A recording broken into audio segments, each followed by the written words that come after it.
voir Paris au loin. Et Paris était pollué. C'était extraordinaire de voir au loin la brume sur Paris. Et il n'y avait pas, à mon sens, quand je regardais ça, il n'y avait pas d'air frais. Tandis que là où j'étais, il y avait cet air qui était frais, qui semblait être frais du moins. Cette image de la pollution dans la ville au travers de cette fenêtre m'a beaucoup parlé. Ça m'a parlé dans le sens où les gens de la cité ont besoin de redécouvrir l'air pur. Ça vous est déjà arrivé de vouloir respirer l'air pur? Il nous faut parfois prendre une décision pour rétablir les choses dans notre vie, afin de ne pas vivre des catastrophes, n'est-ce pas? Et de construire un avenir meilleur. Il y a des significations bibliques aux chiffres. Je ne veux pas rentrer dans l'ésotérisme ou faire de la recherche kabbalistique. La Kabbale, c'est une secte juive en fait qui étudie les chiffres, tout ça. Mais il est vrai en fait que Dieu utilise les nombres. Par exemple, 3, la Trinité. Il y a le chiffre 6, le chiffre de l'homme. Le chiffre 7, le chiffre de la perfection, le chiffre 8, tout ça. Il y a des chiffres dans la Bible que Dieu utilise, 8 étant l'infini. Et donc pour redécouvrir les choses, parfois il nous faut en fait voir ce que Dieu veut dire. On passe en 2025 et 5 en fait, finalement, quand j'ai regardé un petit peu, c'est, là je ne l'ai pas noté, mais ça voulait dire fenêtre et air. C'était les mots qui étaient associés. Et 2, c'était associé à bête. Bête, c'est la maison. Donc il y a quelque chose que Dieu veut faire de particulier, me semble-t-il. Donc j'ai continué à prier, à chercher la face de Dieu pour connaître la révélation pour 2025. Il me semble en fait qu'il nous faut une nouvelle perspective, une nouvelle attitude, une nouvelle méthode, une nouvelle manière de voir les choses. Amen.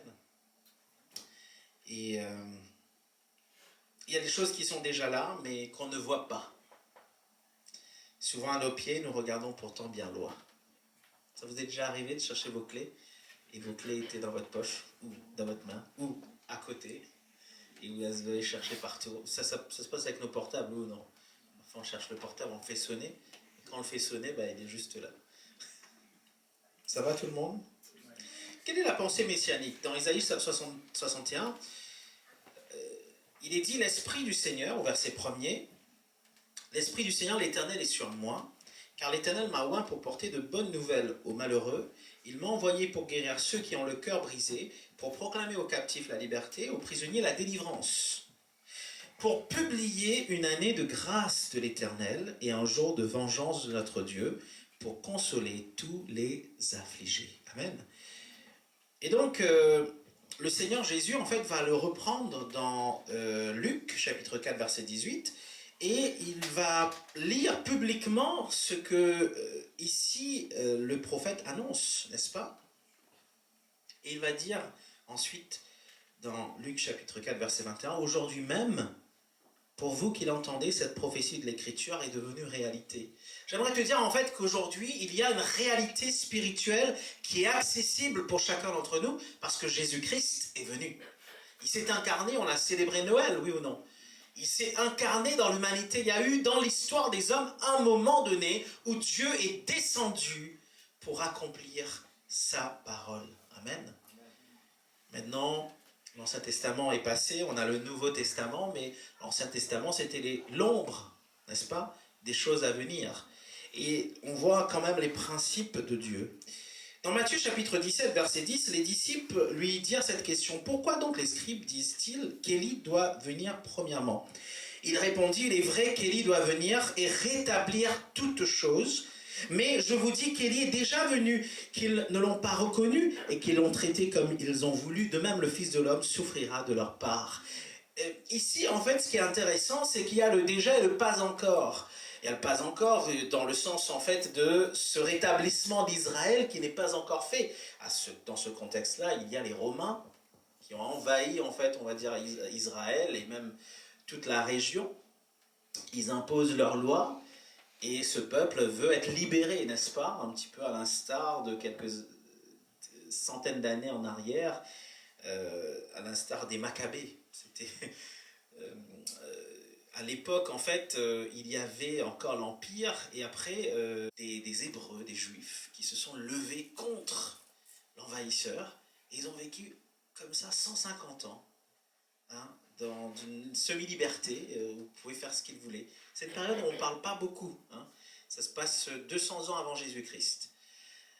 Mais ils veulent revivre en fait des choses. Ils veulent revivre la liberté. Ils veulent revivre en fait leur pays, le nationalisme, n'est-ce pas? Ils veulent cette liberté, mais elle n'est pas encore là. Mais le Seigneur a prévu autre chose, un peu plus profond, plus grand, plus universel. C'est le salut pour tous les hommes. Amen. Pas que pour les Juifs, pas que pour Israël. Et il répondit, il est vrai qu'Élie doit venir et rétablir toutes choses. Ce mot rétablir est très intéressant ici. Rétablir veut dire restaurer, veut dire guérir. On est rétabli quand on est guéri ou non.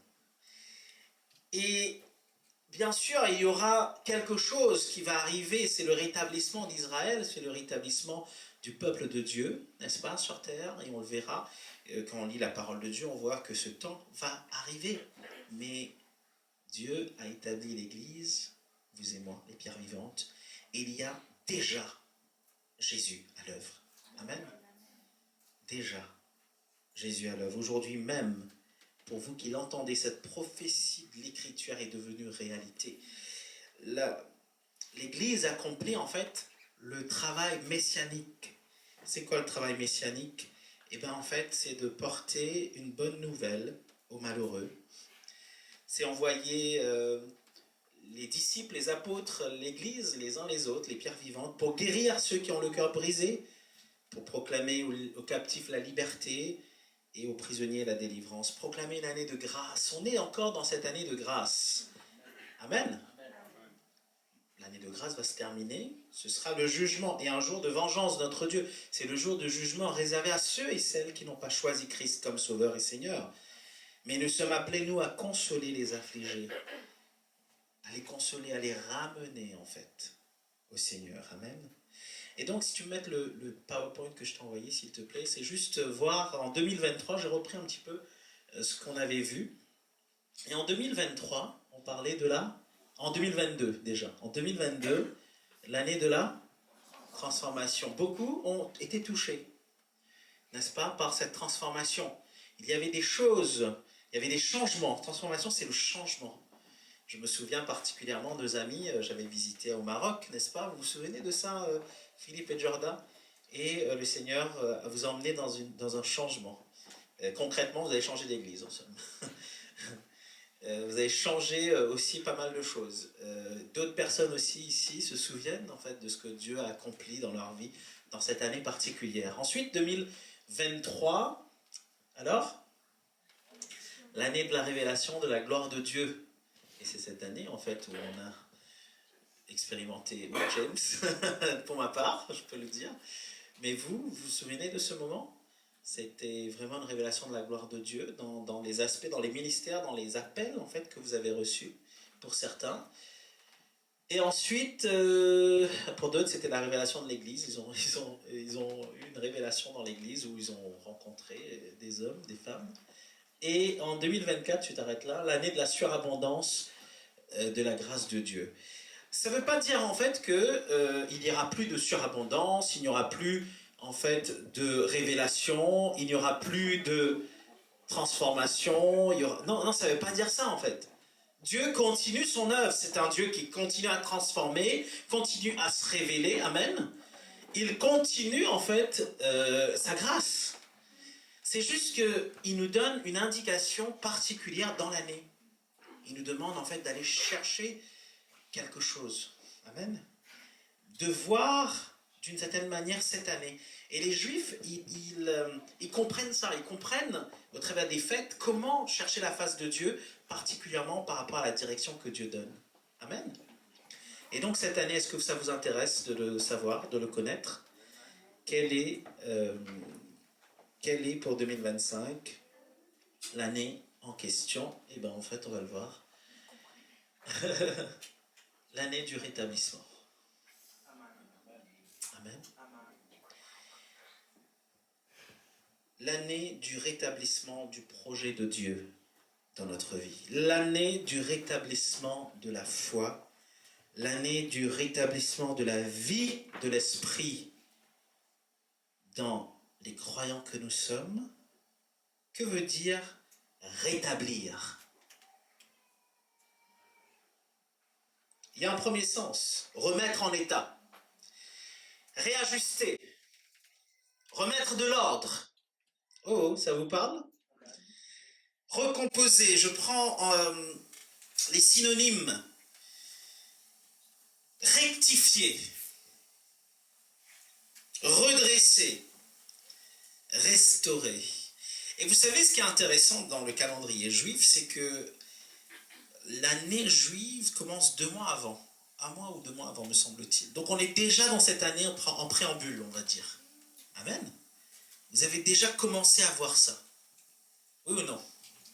Dieu rectifie, restaure, relève, revitaliser. Il y a le synonyme pour le mot rétablir, c'est revitaliser, remettre en état, revitaliser, réajuster. Il y a des choses à réajuster dans notre vie, amen.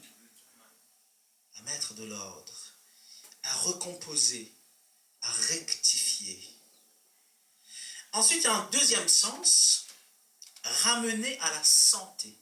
Et ça peut parler de la santé physique, se rétablir. Ramener à la santé, amen. Est-ce que ça vous parle? Guérir. Les synonymes pour restaurer, c'est guérir. Ranimer. Il y a un synonyme, je cherche encore ce que ça veut dire, mais peut-être que ça va vous parler. Regonfler. C'est l'image peut-être du pneu. Pour moi, ça me parle comme ça. Qu'il faut regonfler. Remettre, reposer. Et il y a un synonyme intéressant pour nous, c'est ressusciter. Combien d'entre vous, vous croyez que le Seigneur veut ressusciter des choses dans votre vie? Amen. Ressusciter peut-être des projets.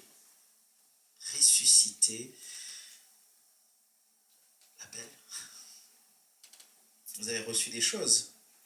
Revigorer. Revigorer, c'est un autre synonyme. Ensuite, le mot familier, requinquer. On a besoin d'être requinqué, oui ou non? Dans le mode littéraire, c'est revivifier. Ça nous parle encore, revivifier, donner la vie à nouveau. Il y a des choses où Dieu va insuffler la vie en 2025. Et dans le vieux, c'est réconforté. On est réconforté par le Saint-Esprit. Et donc 2025, c'est l'année du rétablissement du projet de Dieu, de sa mission en nous et de notre destinée éternelle. Je répète, 2025 est l'année de rétablissement du projet de Dieu, de sa mission en nous et de notre destinée éternelle. Dieu va rétablir notre place. Est-ce que tu peux le dire? Dieu va rétablir ma place. Dieu va rétablir ma place et ma mission dans le royaume de Dieu. Il y a une mission pour toi. Il y a un but pour toi. Amen. Rétablissement, c'est intéressant ce mot. J'ai l'impression qu'il me manque quelque chose. Rétablissement dans la pensée biblique, il y a 3 sens. Vous savez, dans la pensée biblique, il y a le mot rétablissement qui revient souvent. Et ça a 3 sens. Vous allez mieux comprendre dans un instant quand je vais vous l'expliquer. Le premier sens, c'est le mot apokatastasis. C'est le mot grec qui veut dire rétablir. Et en somme, c'est la restauration. Ça nous parle? La restauration d'une chose ou d'une personne en son état antérieur. Le rétablissement de toute chose dont nous parle Actes chapitre 3 verset 21. Il est dit, repentez-vous donc et convertissez-vous pour que vos péchés soient effacés, afin que des temps de rafraîchissement viennent de la part du Seigneur, et qu'il envoie celui qui vous a été destiné, Jésus-Christ, que le ciel doit recevoir jusqu'au temps du rétablissement de toutes choses dont Dieu a parlé anciennement par la bouche de ses saints prophètes. Ce rétablissement de toutes choses, c'est un terme vraiment théologique, et les théologiens le comprennent de la sorte. Amen. Comme la restauration à la fin des temps, quand le Seigneur reviendra. Donc il y a un aspect ici très fort, théologiquement parlant. Amen. Bien sûr, c'est un temps où Jésus-Christ rétablira toutes choses selon la pensée de Dieu au cours de son règne. Israël sera restauré en ces temps-là, selon les voies de Dieu envers son peuple. Il y a ce mot rétablir, qui veut dire quoi? Qui revient souvent.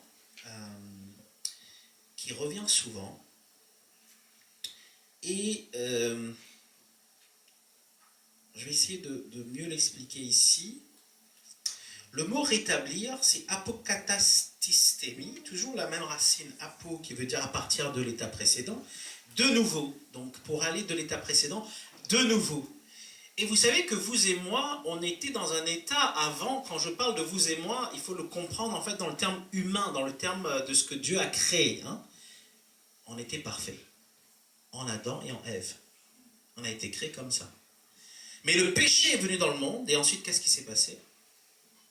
La chute. On a désobéi à Dieu, et maintenant on subit les choses de ce monde. Mais grâce à Jésus-Christ, nous sommes rendus libres. Amen. Libres du péché. Et nous revenons, en fait, nous sommes appelés à revenir dans cet état où Adam et Ève ont été. Bien sûr, il y a déjà le pas encore. Il y a des choses qu'on n'arrive peut-être pas encore à faire comme on voudrait. Mais Christ ayant tout accompli à la croix, il a accompli ce qu'on ne pourrait pas faire nous-mêmes, n'est-ce pas? La loi, accomplir toute la loi, parce que la loi a été donnée pour justement... à ce que le peuple suive Dieu de manière bénie, sainte, etc. Il a tout accompli, et la loi morale également, il l'a accompli. La loi sacrificielle, la loi cérémonielle, et la loi morale, il l'a accompli au travers du Saint-Esprit qui habite en nous. Amen. Tu ne tueras point, tu ne... Quoi encore? Tu ne mentiras pas, tu ne porteras pas de faux témoignages contre ton frère, tous ces... Tu ne voleras point. Toutes ces lois morales, ces lois de la morale, en fait, on l'accomplit au travers du Saint-Esprit en nous, par le fruit de l'Esprit, oui ou non? L'amour, la joie, la paix, la bienveillance. Et donc, on l'accomplit. Dieu est en train, en fait, de nous restaurer, de faire son œuvre en nous et de mettre en place les choses dans notre vie. C'est ça, le katistémie ici, de rétablir, c'est constituer, c'est-à-dire mettre en place. Cela nous parlait, frères et sœurs. Il y a un appel ici à reconstituer, à restaurer et à guérir. Jésus dit qu'Élie rétablira toutes choses. C'est ce mot-là, rétablira toutes choses. Les disciples de Jésus lui demandèrent si c'était en ce temps-là qu'il rétablissait le royaume d'Israël. C'est le mot rétablir ici. Donc j'en ai parlé dans ce verset tout à l'heure. Et ensuite, on a des passages comme dans Marc, si tu peux bien mettre Marc, chapitre 3, verset 5, où il y a la main desséchée de l'homme qui fut rétablie par Jésus. Tout simplement. Je vais vite, on aura l'occasion de revenir dessus dans les prédications cette année. Un aveugle fut rétabli par Jésus dans Marc, chapitre 8, verset 25. C'est ce mot. Apokatastémie. Ensuite, il y a une autre traduction, et peut-être qu'on va le voir dans Luc chapitre 6, verset 10. Luc chapitre 6, verset 10. Il s'agit en fait de la guérison. On peut voir le contexte juste avant, s'il te plaît. Voilà. Ils connaissaient leurs pensées. Il disait à l'homme qui avait la main sèche, lève-toi et tiens-toi là au milieu. Il se leva et se tint debout. C'est l'homme qui a la main sèche. On fait la suivante, s'il te plaît. Et Jésus lui dit, je vous demande s'il est permis le jour du sabbat de faire du bien, de faire du mal, de sauver une personne ou de la tuer. Et alors, promenant ses regards sur eux tous, il dit à l'homme, étends ta main. Il le fit et sa main fut guérie. Amen. Sa main fut rétablie. C'est là le mot guérir ici, c'est rétabli. Et littéralement, dans un autre contexte, dans un autre, on va dire, une autre traduction, sa main fut rendue saine comme l'autre. Amen. Il y a là en fait quelque chose comme une épuration. comme une sanctification. Amen. Ensuite, un deuxième sens, premier sens biblique, c'est le mot rétablir, la restauration. Et la deuxième chose, c'est le perfectionnement. Dans 2 Corinthiens chapitre 13, verset 9, on a le mot perfectionnement qui vient. Il est dit, on peut le lire à partir du verset, le verset 8 peut-être, 2 Corinthiens chapitre 13, verset 8, car nous n'avons pas de puissance contre la vérité, nous n'en avons que pour la vérité. Nous nous réjouissons lorsque nous sommes faibles, tandis que vous êtes forts, et ce que nous demandons dans nos prières, c'est votre perfectionnement. C'est pourquoi j'écris ces choses, étant absent, afin que présent, je n'ai pas usé de rigueur selon l'autorité que le Seigneur m'a donnée pour l'édification et non pour la destruction. Amen. Il s'agit ici, en fait, on va dire, d'un semi-reproche que fait l'apôtre Paul aux Corinthiens. Il les reprend. Il leur explique, en fait, que lui, il est en train de payer le prix pour leur salut, n'est-ce pas? Mais il les reprend avec amour. Et même si lui, il se fait faible, et lui et les autres avec lui, parce qu'après il sera jeté en prison, on connaît un peu le contexte dans lequel Paul se trouve quand il écrit ses lettres, nous nous réjouissons lorsque nous sommes faibles, tandis que vous êtes forts. En fait, ce qui compte, c'est à ce que ce peuple puisse recevoir, un peu comme des enfants, dont les parents se sacrifient pour que les enfants puissent recevoir une éducation, recevoir en fait tout ce qu'il faut pour réussir leur vie. Ça vous parle? Eh bien en fait, l'apôtre Paul dira, et ce que nous demandons dans nos prières, c'est votre perfectionnement. C'est le mot ici, rétablissement, dans le sens du perfectionnement. Il me semble ici que le Seigneur nous donne, s'est sacrifié pour nous donner ce qu'il faut, afin que nous devenions parfaits en toutes choses. Amen. Ça ne se fait pas comme ça, hein. C'est un processus. Le perfectionnement est un processus. La restauration est un processus. Et là, j'ai l'image en fait du tableau qui est restauré. Il y a un tableau qui vieillit chez soi pendant des années et des années et des années. Et ensuite, on fait quoi? On le rafraîchit, on l'emmène chez un expert qui va le restaurer. Amen. Et on se rend compte finalement, comme cette personne qui a vendu son tableau de famille la dernière fois, et il s'est rendu compte, c'était aux journaux, il s'est rendu compte que ça coûtait 1,5 million. Il l'a revendu. Amen. Ça me parle, moi. Il y a quelque chose que Dieu veut faire dans notre vie. Il veut restaurer, il veut nous rafraîchir. Amen. Parce que nous avons de la valeur, vous et moi. Il veut nous redonner cette valeur. Ce perfectionnement, c'est redonner de la valeur. Amen. Et donc, du coup, il y a... Alors, je continue parce que ce n'est pas terminé. Le perfectionnement, c'est mettre en ordre, achever parfaitement. Toujours ce mot mettre en ordre, hein, ça revient. C'est un leitmotiv, on dirait. Poursuite et atteinte d'un état moral convenable. Un état moral convenable. Paul priait pour le perfectionnement des Corinthiens, on l'a dit, c'est-à-dire un état de progrès moral qui honore Dieu, qui soit rétabli, qui soit perfectionné. Et ensuite, il y a, je vous épargne les mots grecs, parce qu'en fait, un mot signifie beaucoup de choses, mais on est toujours dans cette deuxième partie du mot rétablissement et dans le sens du perfectionnement. C'est la poursuite et l'atteinte d'un état moral convenable avec, en plus, l'idée d'excellence. Amen.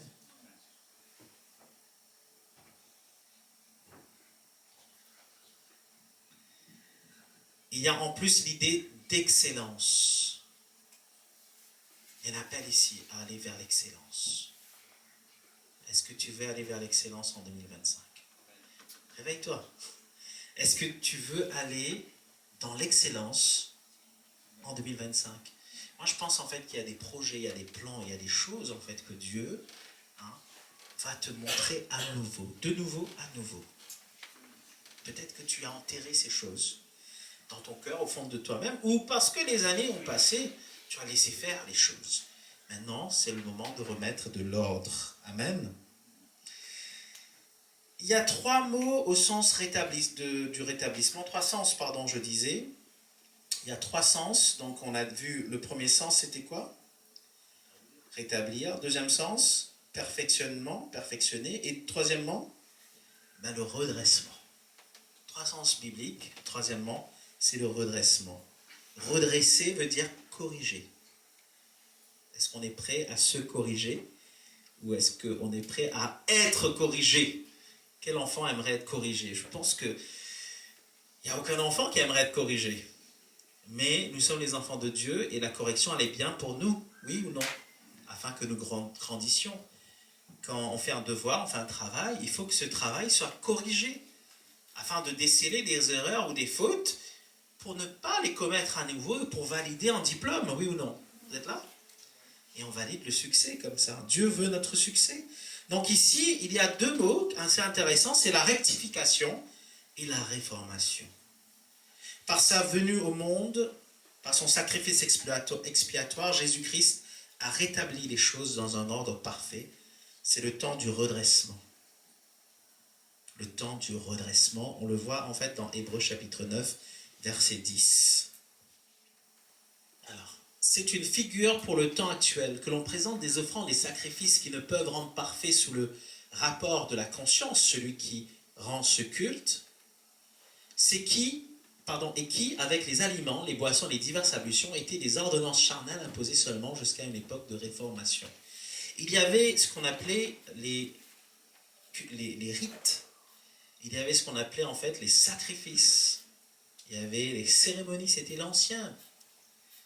Mais après, il y a eu une réformation, il y a eu en fait un perfectionnement au travers de ce que Jésus a accompli. C'est pourquoi nous avons un Nouveau Testament. Amen. Nous sommes le peuple, vous et moi, du Nouveau Testament. Le Nouveau Testament n'est pas terminé. Il n'y a pas un troisième testament. Amen. Nous sommes le peuple du Nouveau Testament, de la Nouvelle Alliance. Amen. Et donc Christ a établi un nouvel ordre des choses ayant obtenu une rédemption éternelle. Et vous le voyez à la suite, donc le verset suivant. Christ est venu comme souverain sacrificateur des biens à venir. Il a traversé le tabernacle plus grand et plus parfait, qui n'est pas construit de main d'homme, c'est-à-dire qui n'est pas de cette création. Il est venu pour nous sauver. Amen. Et comment se fera ce rétablissement dont on parle? Et on l'a dit, par la restauration, par le perfectionnement et par le redressement. Et j'aimerais changer ce mot redressement, c'est la réformation du cœur. Tu veux bien le dire? Restauration, perfectionnement et réformation. Et tu vas voir le Seigneur faire cette œuvre dans ta vie. Pour terminer, j'aimerais dire que j'ai reçu du Seigneur deux directions que j'aimerais vous proposer. Je pense que ça va être vraiment ce que le Seigneur voudra pour son assemblée. Ce sera en deux temps, en fait, ce rétablissement. Ce sera en deux temps. Vous le verrez. D'abord, premièrement, au travers de la redécouverte. Dit redécouverte. Puis, au travers de la construction. Il y a deux mots importants ici qu'on retiendra afin de pouvoir rétablir, se rétablir, être rétabli, être dans le rétablissement. Je dois premièrement découvrir et je dois bâtir. Je dois redécouvrir et je dois bâtir. Amen. Deux étapes. Redécouverte et construction. Toi qui prends des notes, note le rétablissement va être dans deux étapes. Redécouvrir. Dieu veut rétablir son plan et son projet en nous et pour nous. Et ça passera par redécouvrir quel est le plan, quel est le projet de Dieu pour moi, pour ma famille, pour mes amis, pour mes collègues, mes voisins peut-être. La redécouverte du cœur même de la mission de Dieu pour chacun d'entre nous. Il nous faut redécouvrir notre identité. Je suis persuadé que Dieu veut nous rétablir dans notre rôle de fils et de fille. Et la question demeure, est-ce que tu connais ton identité véritable? C'est comme ce jeune homme, il a découvert, alors qu'il était sous un pont, qu'il était le fils de... C'est une vraie histoire. Hein. Et finalement, il vivait sous un pont, mais il était millionnaire. Quand il l'a su, ben, il a revendiqué et il a pu bénéficier. Mais s'il ne le savait pas, il aurait été sous le pont toute sa vie. Bon, je vous épargne les détails. Vous verrez, hein, c'est une vraie histoire dont je vous parle. Mais Dieu veut rétablir notre foi, notre persévérance, notre zèle. Il y a de la paresse dans notre vie. Vous n'êtes pas d'accord? Il nous faut redécouvrir l'exercice de la foi. Vie de prière, jeûne, lecture de la parole, intercession, notre dépendance vis-à-vis de lui, notre fidélité à l'alliance avec lui et avec l'Église. L'Église, ce n'est pas un club. Je ne viens pas quand je veux. Et je veux venir que le dimanche. Non, frères et sœurs, vous pouvez vous connecter sur Zoom également. Hein. Pour ceux qui disent je suis là, je ne peux pas venir, il y a Zoom. Amen. Les églises de maison, dans l'année 2025, regardez à quel moment, peut-être le mois d'avril, peut-être le mois de juin, peut-être un petit peu avant, tiens, peut-être février, quand ça va redémarrer, je peux aller dans une église de maison. Je suis certain que si je vous dis, je vous donne 1 million si vous venez à ce rendez-vous. Que tu sois loin, que tu travailles, que tu vas tout abandonner pour venir, oui ou non? Oui ou non? Alors où es-tu quand il y a nos réunions de prière, ici, le mercredi? Dieu veut te bénir. Où es-tu quand on a le Zoom? Où es-tu quand on a les églises de maison? C'est notre rapport avec lui dans notre alliance, mais c'est aussi le rapport avec l'église. L'église, c'est pas un club, je fais ce que je veux, non, je viens quand je veux. C'est l'église, c'est toi et moi, c'est les pierres vivantes, nous nous rassemblons. Et il faut comprendre l'importance de l'église. Souvent, on zappe l'église, pourquoi? Pour faire autre chose, peut-être plus utile. On va se dire, bon, on va travailler, ça va être bien, parce que je pourrais avoir de l'argent pour ma famille. Sauf que tu négliges la prière qui va te donner plus que l'argent. C'est ta foi. Et la foi est plus précieuse que l'or. Et tu vas être béni.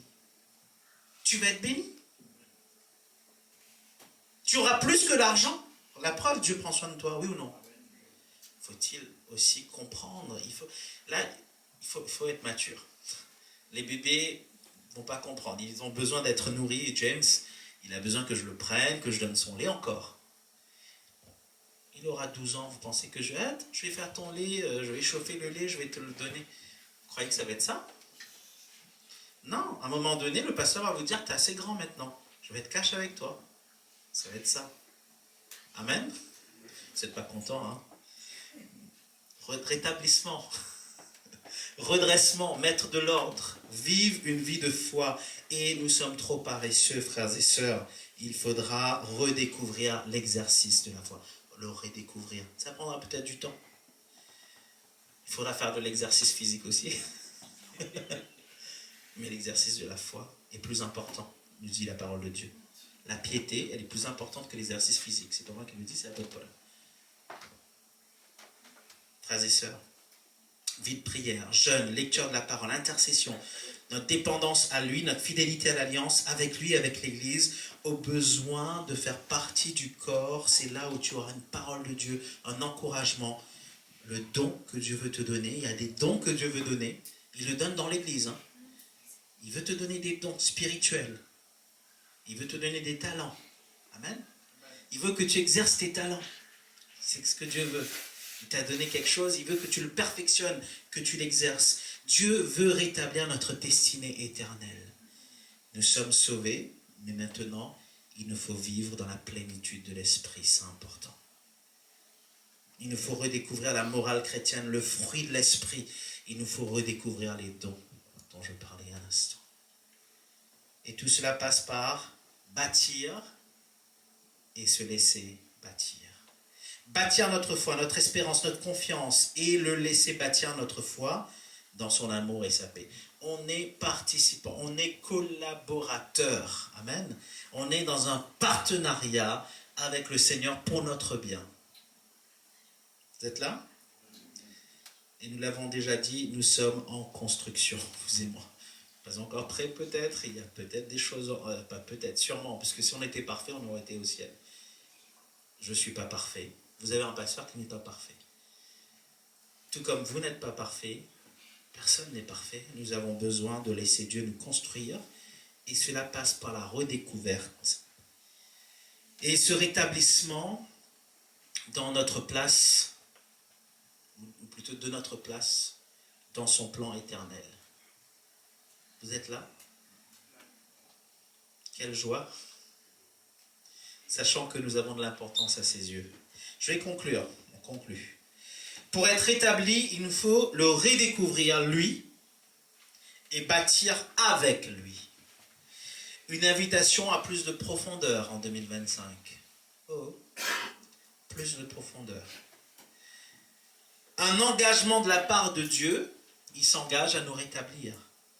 Mais cela engage également notre responsabilité. Dieu s'engage.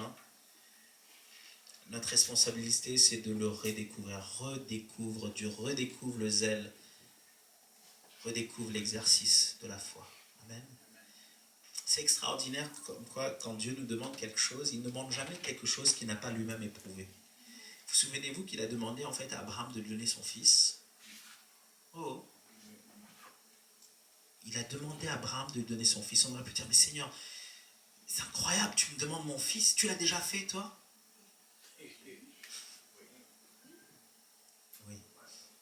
Dieu ne te demandera jamais quelque chose qu'il n'a pas éprouvé lui-même. Amen. Et donc il s'engage vis-à-vis de toi. Est-ce que toi, tu veux t'engager vis-à-vis de lui également? En résumé, 2025 est l'année de rétablissement du projet de Dieu et de sa mission en nous et de notre destinée éternelle. Dieu va rétablir notre place et notre mission dans le royaume de Dieu. Je le répète. Dieu va rétablir notre place et notre mission dans le royaume de Dieu. L'année de la redécouverte de sa volonté, de ses chemins divins, les voies de Dieu, les chemins divins. On va le redécouvrir. Redécouvrir la volonté de Dieu. Redécouvrir le cheminement, ou même les façons que Dieu a, les principes que Dieu possède pour nous emmener en fait dans la réalité spirituelle. C'est au travers de l'exercice de la foi, des dons spirituels et de la connaissance de la parole de Dieu que nous pourrons redécouvrir notre identité en Christ. En cela, il y a un rétablissement, une guérison en profondeur, un rétablissement de la communion et de l'intimité avec notre Sauveur. J'aimerais que tu te mettes debout si tu peux et tu répètes après moi. En 2025, avec l'aide du Saint-Esprit, bienvenue à l'Épi dans l'année du rétablissement. Seigneur, merci pour ta parole, merci pour la direction que tu nous donnes, merci pour ta vie, merci pour ta paix, merci pour ton amour, merci pour la direction cette année, l'année du rétablissement, l'année, Seigneur, où nous allons mettre de l'ordre, l'année, Seigneur, où nous allons redresser les choses, l'année, Seigneur, où nous allons exercer la foi d'une manière, Seigneur, convenable, d'une manière que toi tu désires. Seigneur, nous voulons être ce peuple que tu as sanctifié. Nous voulons être cette église qui est prête, qui se prépare, qui s'apprête à être sans tache ni ride pour le jour de ton retour. Alors merci Seigneur pour l'année du rétablissement. Dans le nom de Jésus. Amen. Amen et Amen. Salut, j'espère que le message vous a plu. Et voici quelques annonces pour notre assemblée.